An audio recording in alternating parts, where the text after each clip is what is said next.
ఉగాది అంటే కొత్త యుగం ప్రారంభం అని అర్థం.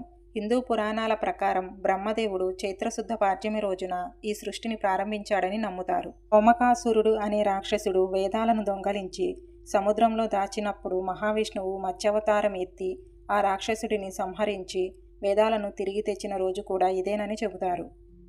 శీతాకాలం ముగిసి చెట్లు చిగురించి కోయిలలు పాటలు పాడే వసంతకాలం ఈ రోజు నుంచే మొదలవుతుంది. 2026లో ఉగాది పండుగ మార్చి 19 గురువారం వచ్చింది. ఈరోజు చైత్రశుద్ధ పాడ్యమితో శ్రీ పరాభవనామ సంవత్సరం ప్రారంభం అవుతుంది.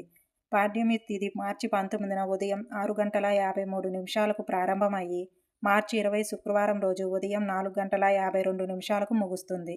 సూర్యోదయ తిథిని పరిగణలోకి తీసుకుంటాం కాబట్టి మార్చి 19న పండుగ జరుపుకుంటాము. తెలుగు కాలగణన ప్రకారం 60 సంవత్సరాల చక్రంలో 2026వ సంవత్సరాన్ని పరాభవనామ సంవత్సరం అని పిలుస్తారు. ఇది 60 సంవత్సరాలలో 40వ సంవత్సరం.